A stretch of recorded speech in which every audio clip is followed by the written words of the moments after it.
All right, well, I think we'll get started. I want to welcome everybody to this morning's forum, and we have some folks again out online. So we will start this off, and we'll allow Dr. Coltharp to kind of introduce herself, give a little bit of background on her as far as what she'd like to share, and then we'll open it up to any questions. So I'd like to welcome Dr. Julie Coltharp.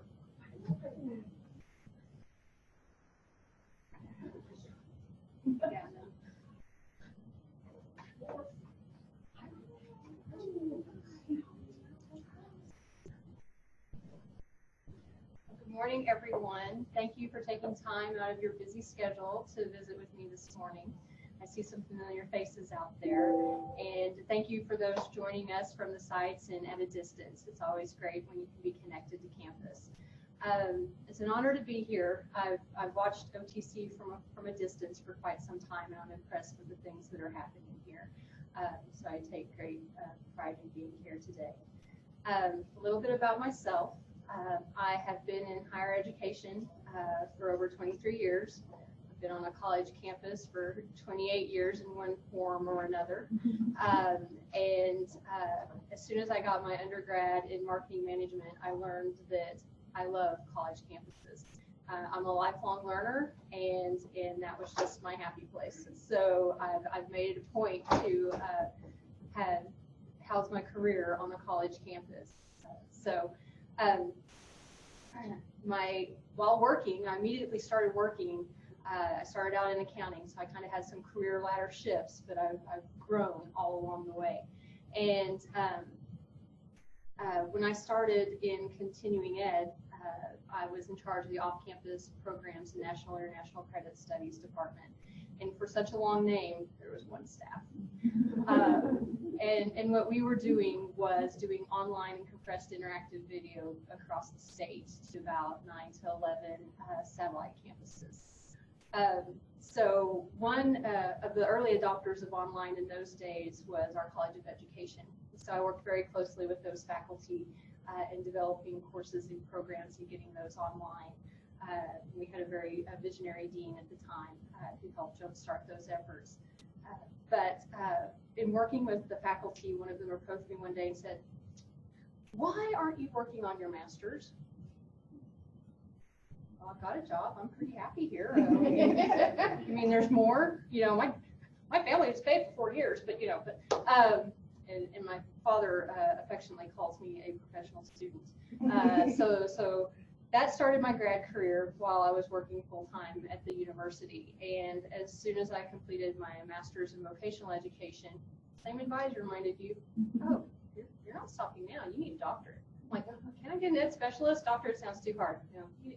And yeah, he was right. I did. I just didn't know what I needed at the time. So good advising makes all the difference. So I completed my doctorate in workforce development education and adult ed. And shortly thereafter, I was promoted into this new position at the university. It was actually housed there. It was the Southeastern Conference Academic Consortium. And that was a startup 501c3 nonprofit corporation designed by the 12 presidents of the Southeastern Conference University. You now may see it as SECU if you're ever watching any college sports activities and see commercials for it. That was a fantastic position because I really got to grow and learn so much more about what happens on college campuses. Through my off-campus position, I was the one-stop shop for all the distance students and the faculty teaching, whether they were traveling at a distance or going online. And I also paid them, so I was very popular.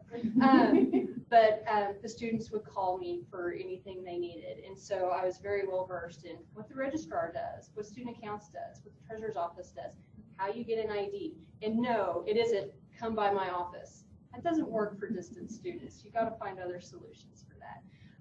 And also helping with admissions, both undergrad, grad, and international financial aid, connecting those people, the students, to the resources they need and removing all those barriers to education. So that was the start of really understanding and appreciating higher ed. Some of it came through my doctoral program as well. And then this whole academic consortium thing, you know, that was a new idea at the time. and I reported to a board of 12 provosts across 9 states. You think it's hard getting faculty together for a meeting? Try that one. So we started the consortium, and the headquarters was located at the university where I was, and got an office, got things going, and that's when I realized how amazing academic collaboration could be. We got together groups of faculty from all these universities. Some of them were already seeing each other maybe at a conference now and then, but for the first time they were encouraged to come together and make something new happen, because that was the whole point of the consortium, was to create things that weren't happening before, to raise academics and to be better together, not reinvent the wheel everywhere. How can we be stronger, because it's such a large pool of expertise. So yeah, we started pulling faculty groups together, dean's groups, study abroad, arts and sciences, agriculture, architecture, pulling all these people together to start having conversations. And one thing that came out of that was a program. Our first program was the Academic Leadership Development Program. And what that did, the provost saw that there was a need for administrators. What they were finding was a lot of their faculty were leaving and going to other schools to take dean positions, department chair positions, and those sorts of things. So this was kind of an idea to grow your own. So they selected cohorts each year of some of their top faculty and brought them into this group. And we traveled to 3 universities for the cohort and got to really see behind the scenes. So it wasn't just, oh, here's our amazing campus and these great things that we do. It was, you know, here's this building that is in desperate need of repair and this boiler that's no longer working, and we don't have the money to fix it. What do we do? So we went through mock things about how do you, with limited budget, how do you determine where the resources go? What do you do? How do you make those tough decisions? And learning how all these areas of campus interplay and interact off each other. So that was a great experience, and I got to be a fellow in that program as well. So I feel like I'm strong with understanding campus, how campuses work, and all the moving parts, because if you change something over here, or if you do something here without checking, it can impact. I mean, every day we touch each other's lives. And the number one thing we want to take care of is our students, and make sure our faculty have the resources they need to be successful, and our staff, of course, help make all that happen. So when the academic consortium, they decided to move to the athletic conference headquarters in Birmingham, Alabama. And I was that close to going with them. Oh, so close to Birmingham. And my family was here. I grew up around here, graduated from Purdy High School. So my family was here. So I was like, maybe it's a good time to come back to Missouri. So I came back to Southwest Missouri, and I've been doing online and faculty development ever since, and have just really enjoyed that. So that's kind of what brought me here and to you. And this is an opportunity for the next step in that process. Having said all that, I'll let you know a few things about myself. In some of my leadership classes and things that I've taught, we do Myers-Briggs, INTJ, guilty, very rare. So I learned. Yes, ma'am. Oh, another one. Great. All right, we're here. It is rare. It's only 3% of the population, and only 1% of females. So they're dubbed the masterminds. That I'm also very strategic on Strengths Quest. That's where I'm at. So I'm in my head a lot, and I'm thinking about all the moving parts and how big things impact the little things, and the little things plug back into that. So that's, and I also like to read a lot and research a lot and use data whenever possible. So in that respect, I'm a little bit nerdy. So see why I love working at a campus? Happy place. Where's the library? So that's enough about me for now. I'll open up the floor to any questions you may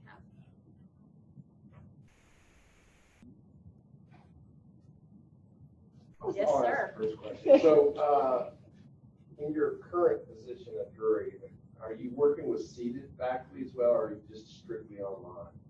And if so, I mean, have you worked with seated faculty? What I found at Drury was it was originally designed for online, and then it grew into blended. And my personal policy was I never turn faculty away.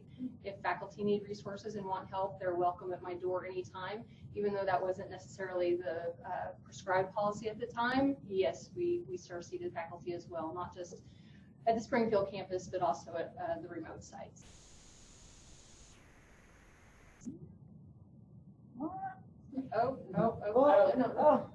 Can you tell me about a project from the last academic year that you have worked on? Any project? Any project. Okay, so this was a fun one. It came to our attention that students were needing more online 1 credit hour courses. We had very limited supply of those, and the ones we had were a little bit stale.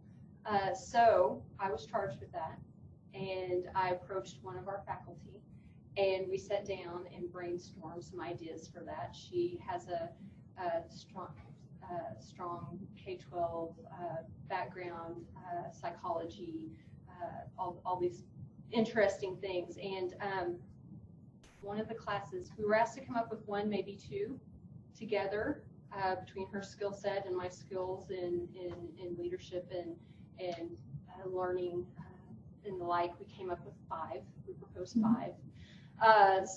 And we put that in a rotation to roll out. And I really like that because the first class we rolled out was one that she was actually going to teach, and it was dealing with aging parents. And so we felt like that was a topic that could be useful for our students, especially, I mean, any student, but adult learners as well, because if it's something you might not need today, it might be something you can use down the road.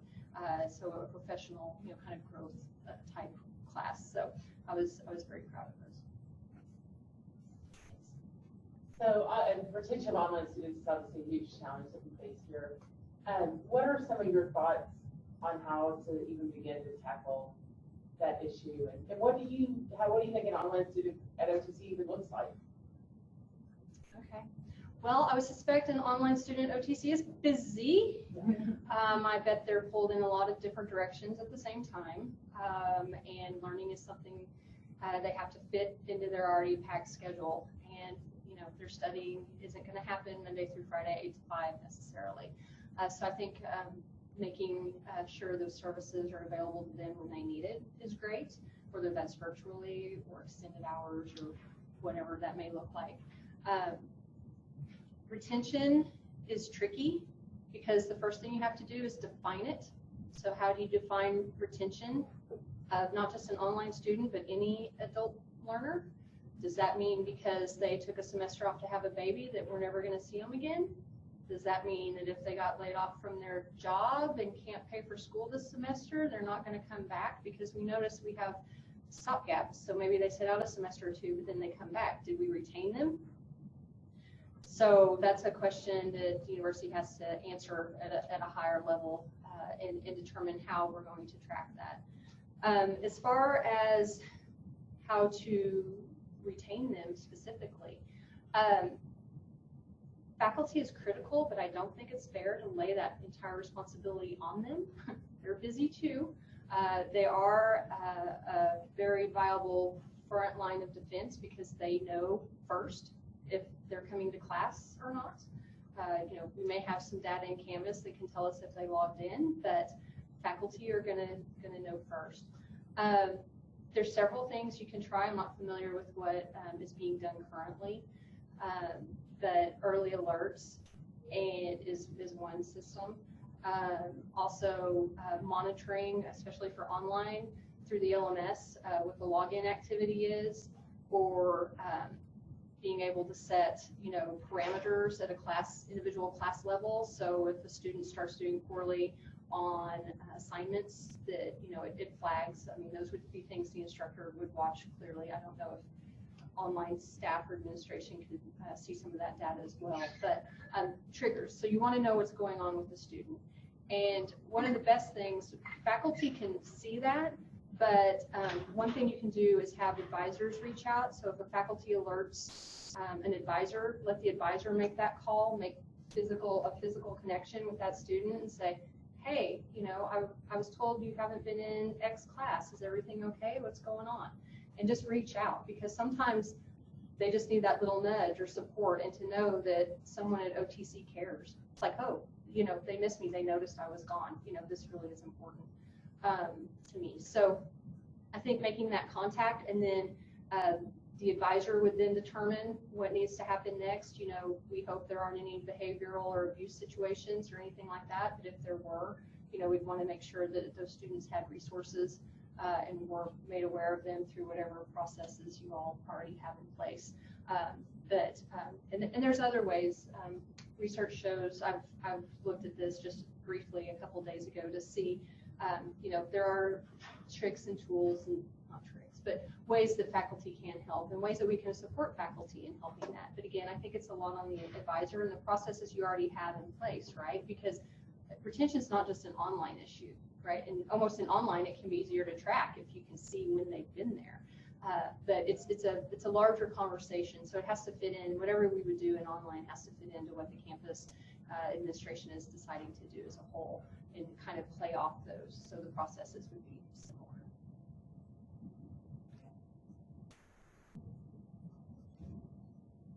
Yes, as a follow-up to that, and I don't think I'm telling organizational secrets, to the point that you just mentioned about retention is a bigger picture, right? Seated classes, online classes, right? That's always a concern. At our institution, both success and retention are significantly lower, specifically in online classes. So do you have any thoughts about what can contribute to that gap, in particular about online classes versus other modes of delivery? And I'm going to butt in here really fast too, just to clarify for you, what Vivian is talking about is within the semester. So if you look at fall 18 success in online, fall 18 retention online compared to seated, that's the gap that she's talking about. It's within that, how many students stay to the end of the semester retention, not fall to spring. Yeah. Okay. Great.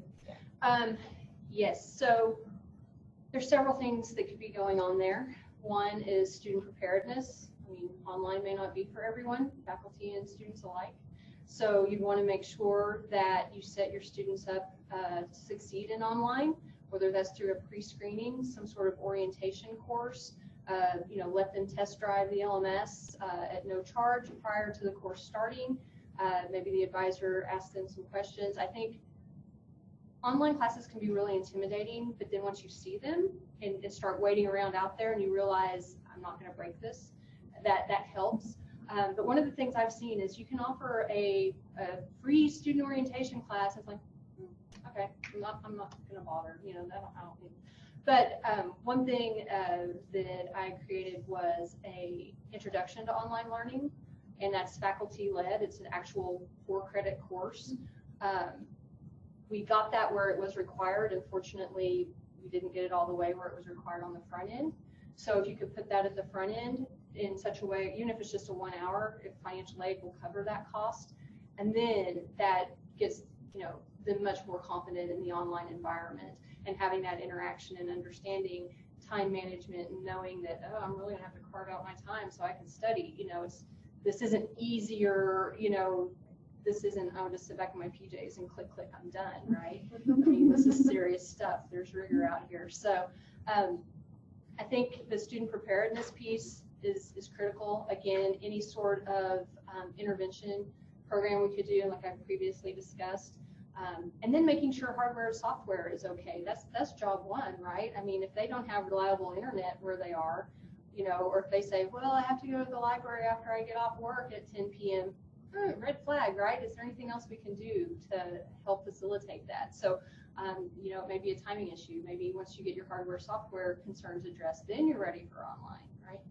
I think something you'll see too is as we've watched, students are getting more and more savvy in the online world, as that's part of their K-12 curriculum. So I hope the preparedness goes, slightly reduces over time, but still it's a comfort thing as well. You have to be comfortable with that technology, and you also have to have quality courses and instructors too, that are available and get them connected and feel like they're part of the class, to where, yeah, if they aren't there, they're missed, and we're gonna call you.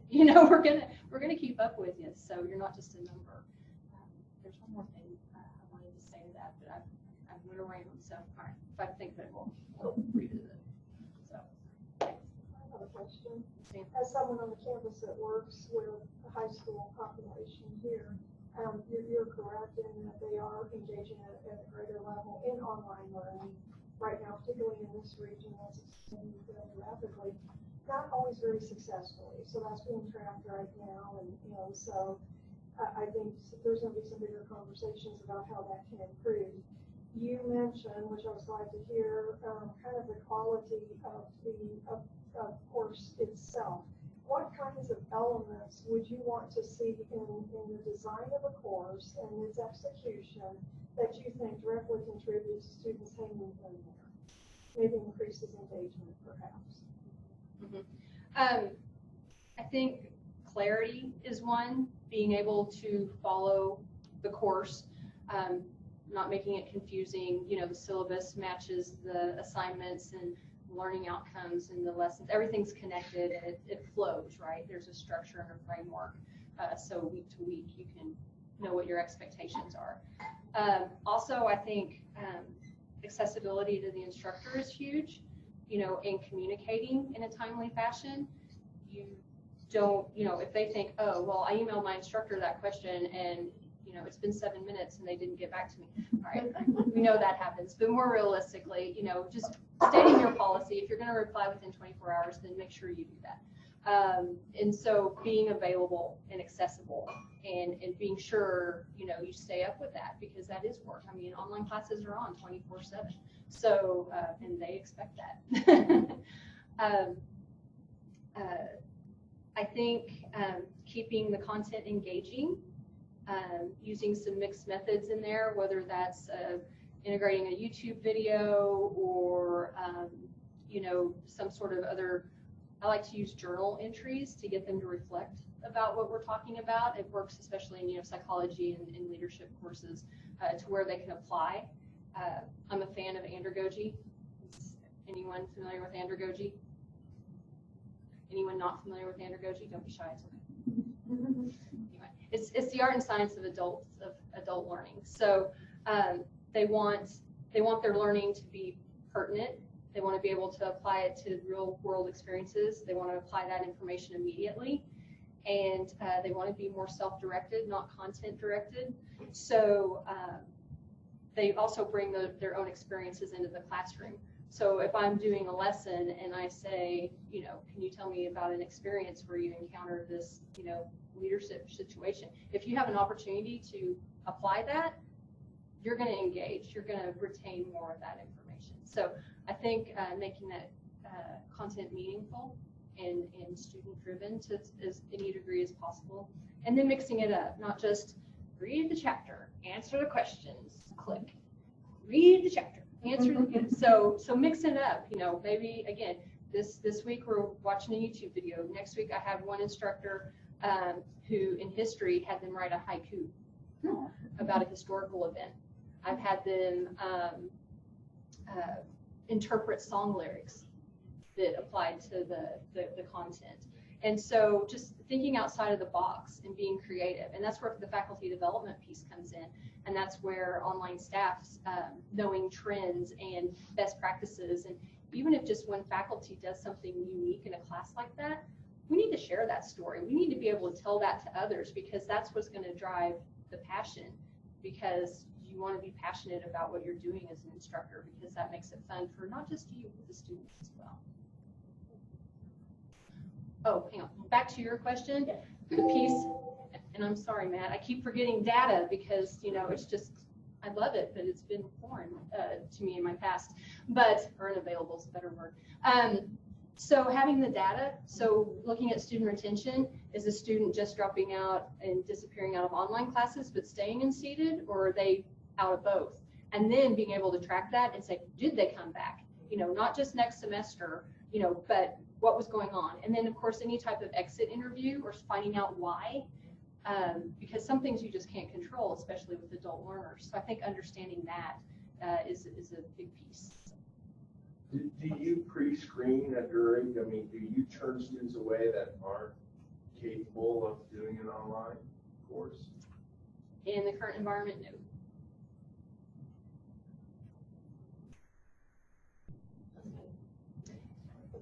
That was made at a higher level, that decision, so. Not that I would be for or against, I'm gonna remain neutral on that point. Yes, ma'am. Okay, so piggyback on Kelly's question, for the faculty development, how would you get that mid-career faculty member who's been teaching for 7, 10, 15 years? How would you get them into the center so you could talk to them about new ideas? All right. And they don't have to come to the center necessarily. We can do this virtually. We can come to them, right? But how are you going to get them to reach out to you? Yeah. All right. So I'm glad you asked. All right.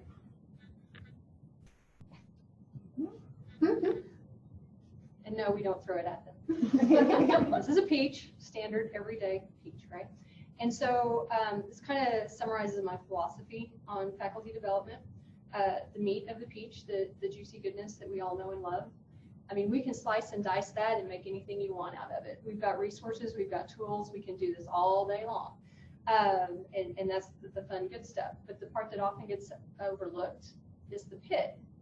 So what's the pit all about, right? So to me, the pit, the P, stands for passion, which we talked a little bit about. If you get an instructor passionate, either again, if they're mid-career about teaching, if they learn of, oh, so-and-so instructor is doing something really cool in their class with this new gadget or this thing in the LMS or this whatever you have, you know, being able to share those stories can reignite that passion. And, you know, the latest tips and tricks and trends and things, being able to communicate those to the faculty and letting them know what's available. Because so many things are out there. Faculty, you know, they shouldn't have to look all this up. That's our job, right? We'll do that for you and put it out there where you can find it. But reigniting that passion is one thing. So that's your P. I, incentive, right? Touchy one. Money's great. We would all like more money, but you know, I was told, well, for-profits give me $50 for every faculty development meeting I attend. Not going to happen. You know, we have chocolate. That's not always, it doesn't always have to be monetary, right? Just some random thoughts on incentive. I mean, maybe you integrate some sort of tier payment plan for adjuncts, say, where when you start in, you're at tier 1 and you take X amount of prescribed training to get to tier 2. When you get to tier 2, pay increase. And if you want to go above and beyond and become like this super fabulous, you know, instructor who's cutting edge and passionate, right? Tier 3, increase. And if you want to maintain those tiers, maybe you need a refresher course every so often, maybe every year, every 2 years, and you can maintain that. So that's a kind of a side incentive if something like that could be implemented, although a lot of heavy lifting involved, but not impossible necessarily. Also just acknowledging them and making them feel a part of what we're doing, and especially those that are at a distance, feeling connected to the main campus and the departments that they work for here. That's huge. I mean, if some of my faculty development meetings, their biggest highlight of the whole day was having lunch with their department chair. Who would have thought, right? So making sure that that's in place. So the T, because I know you all were waiting for it, are tools, right? So again, making those available. One of the things I was working on was making a just virtual faculty resource website that's going to be there 24/7. It's going to have this lovely stuff for beginners, advanced, even a section for students. And because that's what I would read articles in the Chronicle and Inside Higher Ed and all the trade publications or learn about a new technology. It's like, wow, they really need to know about this. This is kind of cool. And needing a place to store that. So making this repository. So I had one faculty say, well, I don't need to go to faculty development because if I want to do something different in my class, I'm just going to go to Google and look it up and find something to try myself. Well, that's great. But you know what? They were passionate. They had that initiative, and they're the ones that are coming, you know, sometimes. It's the ones that never come to anything that you want to reach, and that can be a challenge. But having those tools available, and even taking a situation where if someone is using a gadget and publicizing that, having like maybe a monthly instructor spotlight feature, let them talk about it, the pros and cons. Did it work? Did it not work? Even the failures are interesting. And then using what they did, whether you recorded a video, put that on the website in your resources, and they're generating content for you too. So I get really excited when we talk about resources, because I like to research and dig around for that kind of stuff. And no one has time to find it all by themselves. So the more we can make that accessible, it just is a shortcut and streamlines everyone's faculty development efforts. Put this down unless someone's hungry.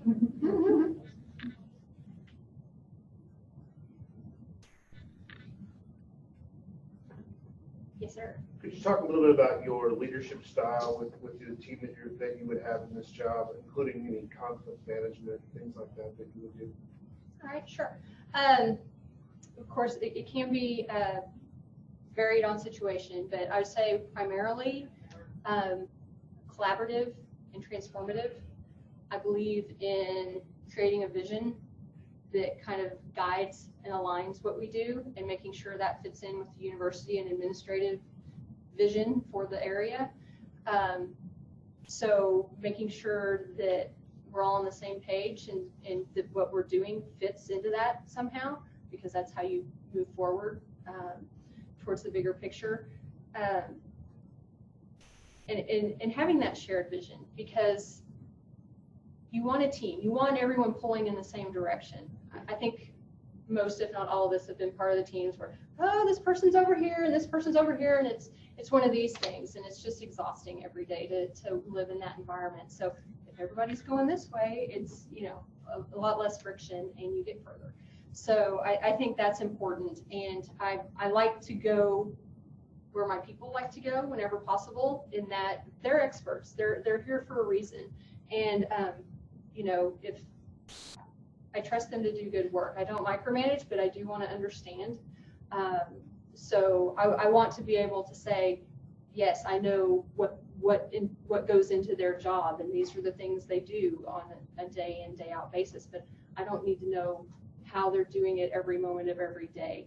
I also, you know, wouldn't mind, you know, like maybe just a short weekly meeting, so we all know where everybody's at, what the week's looking like, you know, my availability. I like to have an open door policy with things, and you know, I want to work for them every bit as much as they work for me. I mean, it's a team thing. So that's a little bit about the leadership. As far as conflict, I think if you've got that shared vision, that reduces a lot of potential for conflict, because there's more clarity there. Again, I would expect if there was an issue for them to come to me, we try to communicate and talk through any issues that come up, look at possible solutions, you know, brainstorm that, explore that. If it's between two staff or something, bring them in for that conversation. And then, you know, if something escalates from that point, you know, just go through the channels that way. But I think, you know, talking it out and finding out where people are coming from, and understanding that we don't all necessarily have the same strengths, and we don't always present things the same way. Just because I'm telling you something doesn't mean that's how you're receiving it. So being able to meet people where they are and recognize that we have differences, it doesn't mean we disagree, it's just I'm not getting what you're saying. And so being able to back up and restructure that and try again sometimes works very well.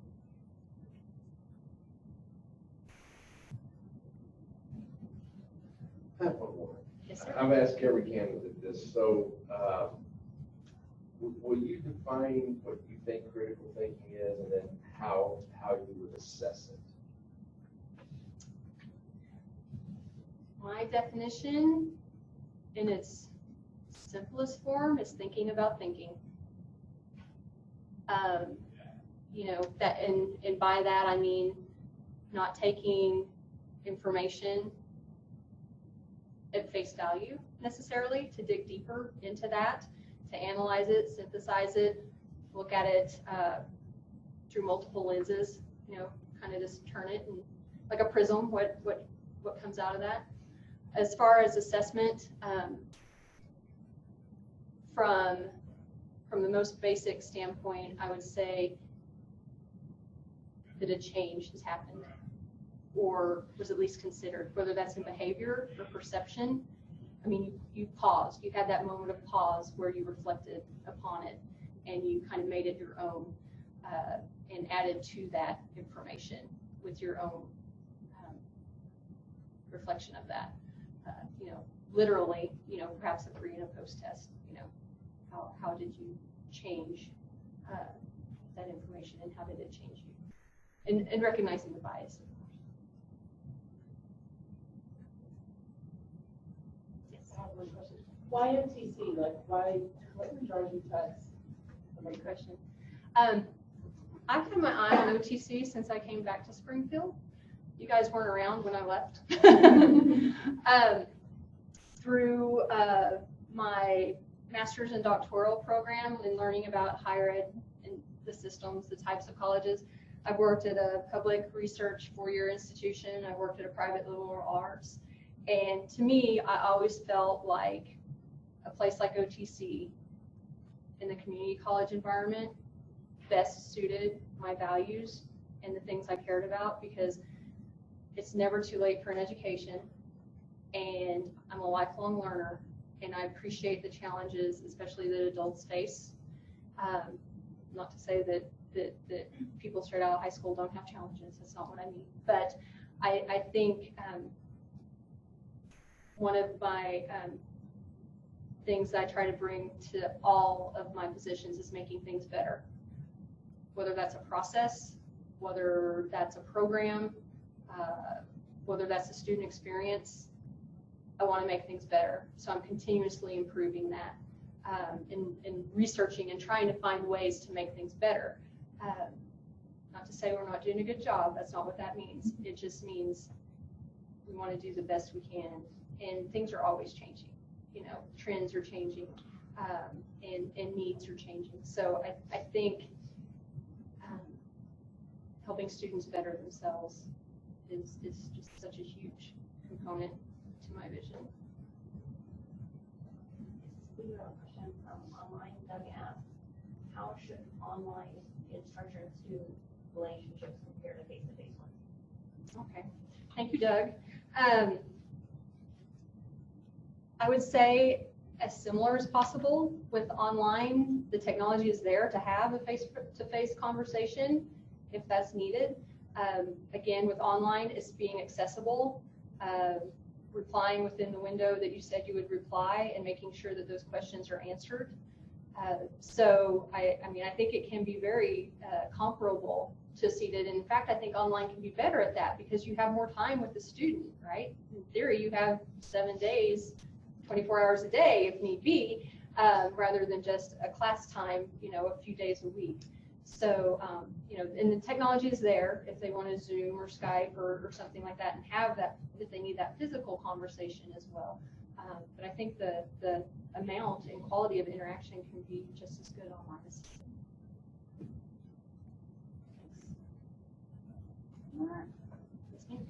This is kind of a short answer question, so you don't overthink it. So our contract load is 5 classes every semester. So do you think faculty should be allowed to do all 5 of their classes online? Basically having fully online instructors. So you're saying 5 seated classes is your load? 5 classes, it could be a blend. Anything? Mm-hmm. Or all seated. Okay. We currently don't have it all online. So 5 online is not currently allowed. Would you want to do all 5 online? I would. All right.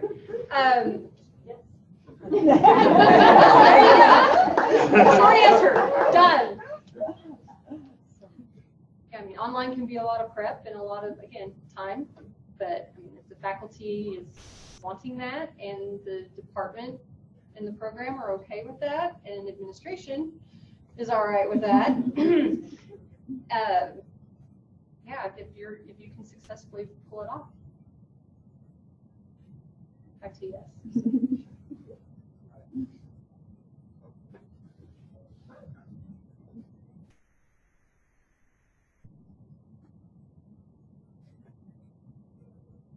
I was Googling you. Scary. Doctor, in workforce development, around here, I think we have a very specific definition of what workforce development might mean to folks who have a long OTC history. What does workforce development mean to you? How does that fit with here? I think we tend to see workforce development and credit side. There are two separate things. Is that how that works for you, and do they all integrate? How does that work? I think it integrates because up until the very last semester when I graduated, it was called adult education. But my focus was more on an industry side, more in HR, program planning and assessment, SWOT. You know, I was more in that side of the house rather than an ESL type thing. In my doctorate, it was clearly, vocational based. So yeah, I think it's just in a name. I think now they even call it human resource development and something else, but it's basically the same program. So I think they meld together. I work with non-credit too, so. Yes. How do you see the online class and also the seated class evolving in the future? Evolving just strategies, techniques, technology. What do you see as a future for online? I think what we're already starting to see is the student base. As we've seen for the last several years, enrollments are declining across universities everywhere. You have fewer and fewer high school students graduating. Those demographics are shifting. So as we move forward, we talked about a little earlier, some of these students are going to be more tech savvy. I mean, there may be a day when they demand ebooks, right? There may be a day when they've already got their devices in the classroom. They're bringing it with them. BYOD type thing.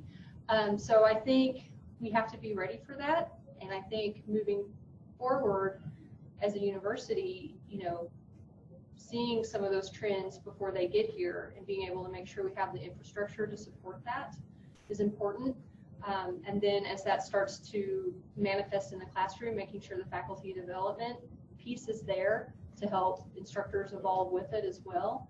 So you don't get the mid-career burnout and you're able to meet those students where they are, because they're taking online classes before they even get to our campuses, a lot of them now. So how is that different than the ones who've had purely seated, or maybe even our college experiences where we were purely seated? It's changing, and the students are going to drive it, just like they're driving growth in the number of enrolled online classes you have now. That's going to continue. So if that's what the students want, if you don't offer it, they're going to go where they can get it, because students vote with their feet. So you have to make sure you're meeting their needs. In your mind, what's the difference between training and teaching? I prefer facilitating over teaching. Maybe that's from my Andragogy perspective. I think teaching is connecting. It's a two-way. You're delivering information and facilitating learning, and they're contributing. They're taking an active part in that process, in the learning process. Training, while similar, training can be more one-directional, especially if it's not engaging. You find training much more in a corporate environment, if you will, and sometimes that's one-directional. It's usually someone pushing that information down for a specific need, rather than someone being more self-directed, wanting to learn about a specific topic or having a degree goal in mind or something. This is more of a one-directional, prescribed learning, if you will. Is a 20-year-old adult learner? Tell me. You tell me. I'm not Well, again, much like retention, is how do we define adults? I think maybe some are, some aren't. But I don't think the differences are going to be so huge you're going to notice. I think if they have the opportunity and they take it, there's your answer, right? if they're more involved in their learning, or if they can take it to another level and be able to apply it. I don't know, it's parallel. I mean, probably 98% say pedagogy, and I can say it too if you want me to stop that a little bit. For those that aren't 20 years old, I think it's important to remember. Adult learners are not just adults, right? They're non-traditional age, presume that they're working, have a family, all those kinds of barriers. And those are things that I think even our 20-year-old students experience. So maybe some of our 19-year-olds are adult learners. Yeah, I mean, if you think of a child, that pretty much, I'll get these times wrong, because I hear it's changed 8 to 3, they're dedicated to this learning environment, whether they want to or not, right? Are your students that way? I mean, I mean, some of them, probably some programs, it's going to vary by program probably as well. But yeah, if you've got life tugging you in other directions while you're trying to learn, I'd say that's an adult. Yes. Should community colleges lead or follow in cutting-edge technology adoption?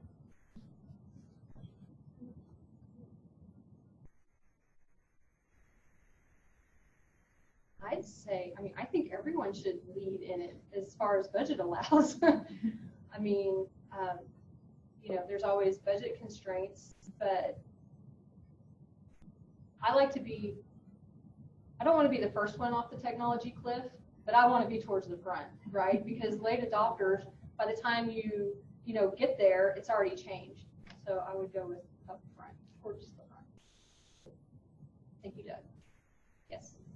Can you talk about some successful faculty collaborations or projects that you've had? Okay. I'd say a mentoring program we had with new online faculty specifically. And what that did was basically teamed up a veteran instructor in the same field. Also, it worked very well in math. And teaming them up to kind of help them their first semester. We did training on the front end. We had a 6-week online training on the front end, and then we of course had our online staff trainer there supporting as well. This was actually a mentor who would check in with them at least weekly, answer any questions they have, someone they could call if something came up, just to kind of keep them between the lines. They'd also review the class and give any positive feedback at about week 2, and then towards the end of the class. So formative assessment was available that way. So I think just having a peer there in the same field was very useful.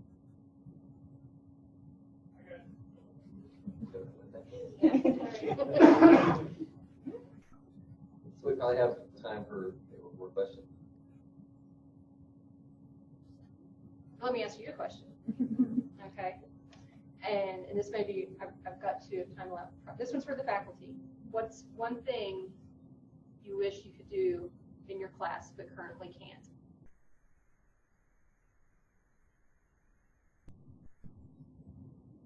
Online or seated, either. Either.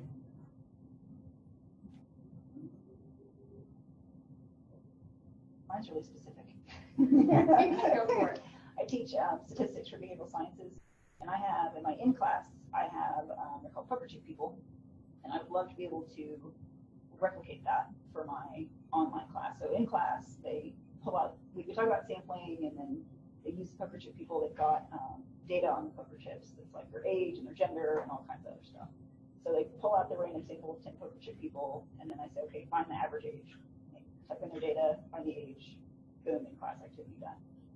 Online, I would love to replicate that in terms of doing the random sampling and et cetera, et cetera. But I can't write Jumbo. Okay. Anybody else? For me, I think I'm in the sciences.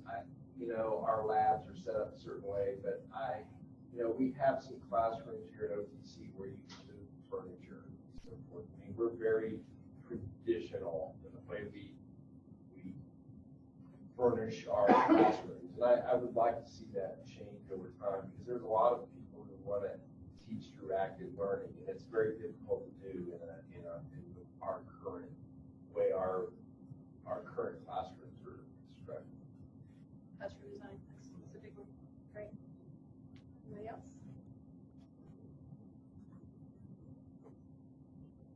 You can pick on it. It's all right. And then for staff, is there anything that this department can do for you or assist you with? My stuff, I'd like to be able to teach. I mean, work remotely, all of my hours. Will you take that one? No. Hey, might as well. Gotcha. You got to ask, right? Anybody else?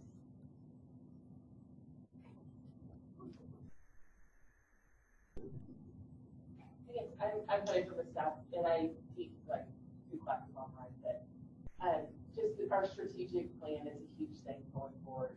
And so, and I work in the research and strategic planning office. I'd really love to see us in this role, just be really all in to like, because we have some pretty ambitious things in our strategic plan specifically about faculty development and online retention. So as we were kind of going through the county, there's some chunks that will be over that person's role if they're going to get hopping right in, and we move fast here, and so there's none of this like you have to wait. So whoever it is gonna have to hop in and get running on it, and we're ready to run with it. But they're big challenges, to face. So that's what I would be looking for. And of course, I love that you like data. I like data. And Stephanie likes data. There's some data full. Nice. And so we will, you would really thrive in that. And so whoever's coming in that role, I'd like to see just ready to hit the ground running. I'm not intimidated by a challenge, especially if it's research and data. So, yeah, that sounds good. Yes, ma'am. So I am a librarian, and I already do great work with Becky and Amy and these ladies. The ladies, and we work collectively on instructional design, and I would like to take that further and use our little focus group to build sort of a community of practice amongst the faculty, bringing the potential for what all of our areas can do for them into one holistic place. Great. Yeah. Again, collaboration, not reinventing the wheel, and sharing best practices. All great things, because we can learn so much from each other, and not just on this campus, but even through networking and professional development opportunities, picking up the phone and calling another school that's similar to us, or even a peer, and saying, hey, how do you all tackle this situation? Or what do you do with this? And we can't figure it out all on our own, even though it's fun. we got deadlines. We got to make this happen. So, right. That's great. All right. Anybody else? Okay. Well, join me in thanking.